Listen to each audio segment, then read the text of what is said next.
can I borrow your homework? Do you know when the class is gonna start? Can I copy your homework? When is the class hell? starting? Get out of here. Oh, hi, I'm Mark. I used to be a senior artist at Blizzard Entertainment, and now I teach art for a living. In this new episode of my weekly series that I've been calling YouTube Art School, we're going to be drawing hands and feet. I'm talking about hands and feet that you would find on a full character here, so not too big on the screen, not much detail necessary. Simple hands and feet. At the same time though, those are probably the hands and the feet that you'll be drawing most of the time. It's the big ones full of details, so it's guaranteed to help. Hands and feet often give trouble to a lot of artists, but when done well, they can add so much to a character. So let me show you my personal recipe in today's class. I'll demo my construction method and how I simplify the detail. Let's draw.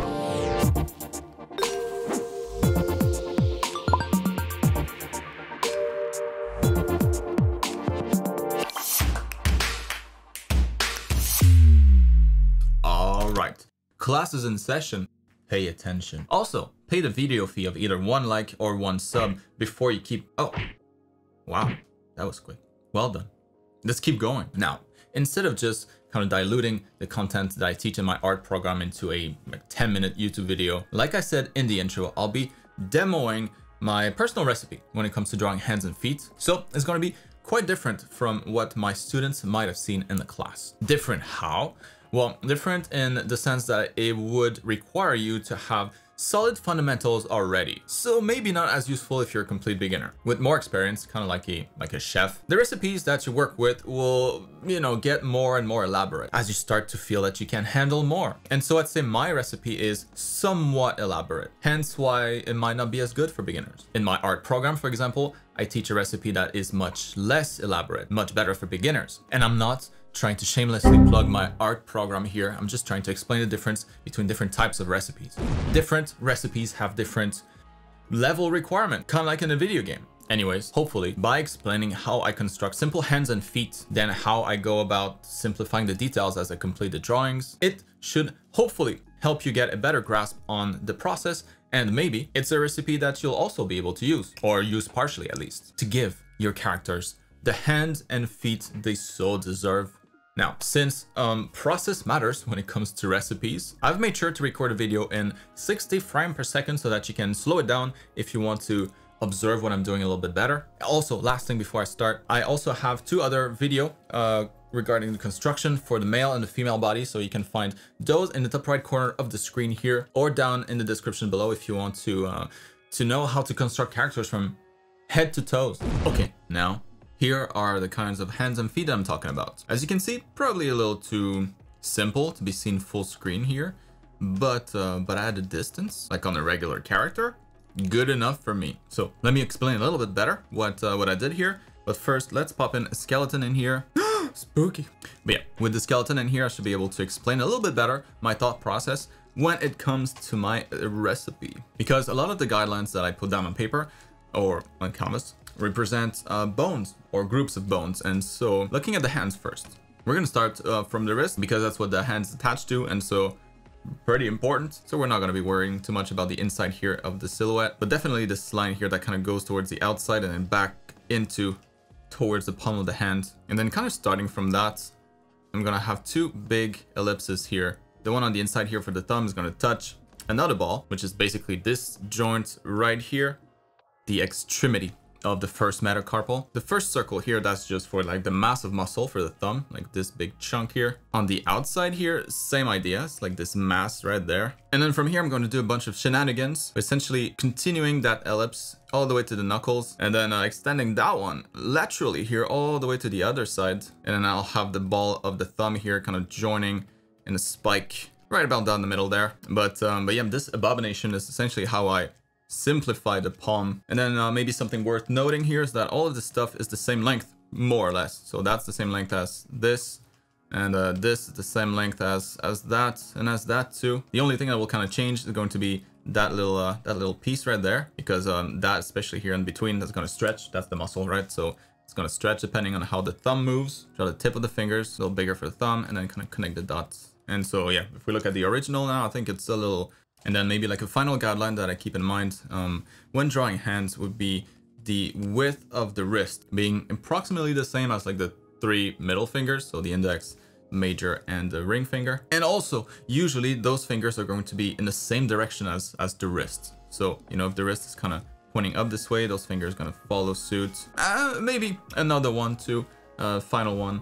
The length of the fingers in relation to the palm of the hand. You know, when you're looking at the hand open, the fingers will usually be a little bit shorter than the entire palm. But that's going to be the opposite when looking at the top of the hand, if we consider the knuckles. So let's draw another one here from the top to look at the whole process from start to finish. So always starting from the wrist here. So the little bit poking out here, like the part of the socket of the ulna. And then on the other side here, the inside, towards the thumb, that's going to be part of the radius, like the socket of the radius. And the hand's going to be approximately something like this. Continuing the wrist into the first finger, into the ring finger. Then I'm going to have my ellipse for the thumb, the first ball for the knuckle. Then on the other side, we have the other ellipse going into the knuckle here for the pinky. And then all the way to the other side for the index knuckle. And then we can draw the other knuckles in between there, in that little compartment, right? Make the ball for the thumb here a little pointy, touching the knuckle for the index. And then lengthwise again, I mean, we can start here after the knuckles, and then the finger is going to be a little shorter than the body of the hand. But yeah, if we consider the knuckles being part of the fingers, which they kind of are, then the finger itself now would be a little bit longer. So maybe something more like this. And then same thing with the thumb here. And then the first joint for the fingers is going to be straight down the middle, if we consider the entire length of the finger, including the knuckles. Now for the last joint, that's going to be just slightly past the halfway point of whatever's left of the finger. For the thumb here, the first joint kind of ends at the end of that ball right there. And then the other joint is going to be right down the middle. Very simple, right there. Now we can close all the shape, clean up this mess here a little bit. And just like that, we have a hand. So those are basically the only guidelines or like construction lines that I keep in mind when drawing hands. I like this method, considering all of these as volumes, like ball shaped or egg shapes, because they're easy to imagine in 3 dimensions. So let's say you rotate the hand, maybe it's a little foreshortened, you can still draw these pretty easily. And also I kind of like, you know, the structure that it gives to the hand. So that's how I do my hand. Let's move on to the foot here. And then I have my scaly foot here to once again explain kind of just the guidelines that I'm going to keep in mind here. There's not a whole lot of muscles in the foot. We have a little bit here on the top and then a lot underneath, but that's about it. And they don't get too big. So most of those guidelines refer to, yeah, parts of the skeleton, because that's really what's going to influence the silhouette. So overall, you know, looking at this shape here, it's really just the leg that continues into the toes. So it kind of just this nice slope, continuous slope, and then plopped onto that, we're going to have the heel. It kind of just sticks out from there. Now, if we continue on the side of the foot here, I use these 2 balls to represent kind of the two heads, the 2 extremities of the 5th metatarsal. And then the top of the foot is going to have kind of like this big cover here, this big hood. And that's going to be the equivalent of the palm of the hand, because all the fingers, or the toes in this case, is going to stem from there. As you can see here, we don't see the line of the toes going any past that line, even though in reality they go all the way up here. But yeah, anyways, past that, we're going to have the toes. And then towards the top of the foot here, we have like a slight change of angle, and that's going to be the top here, where all the fingers, all the toes begin. Really, you can think of this bump here as like the top of your knuckles, essentially. And this bump here represents the extremity of the fibula.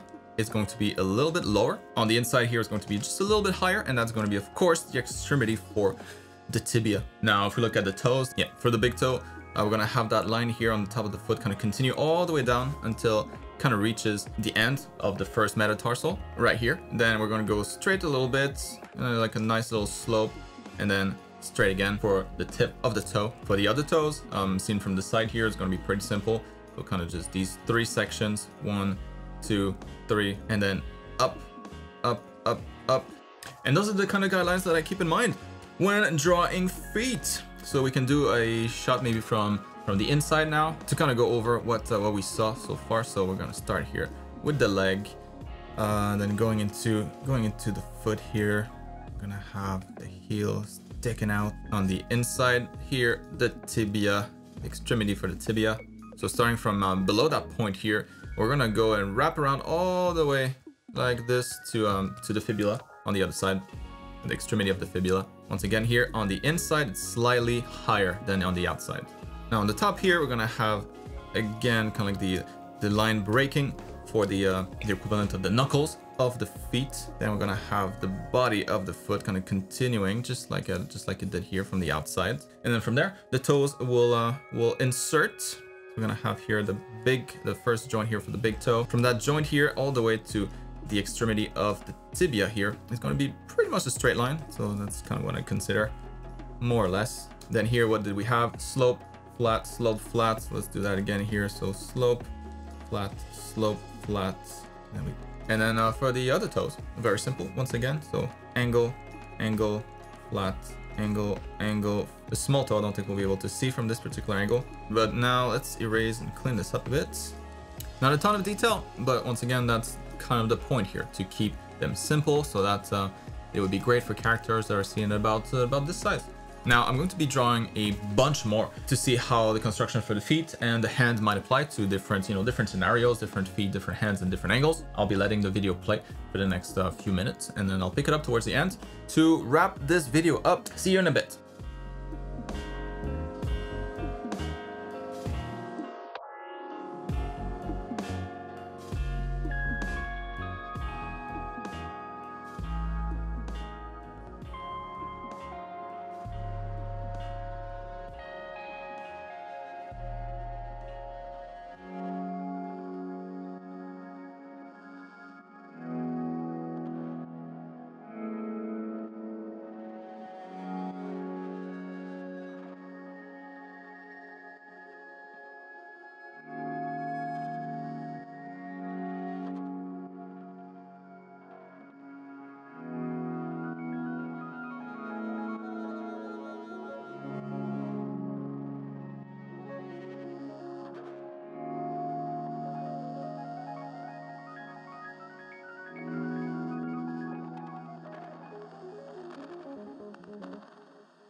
Hey, hi, I'm back.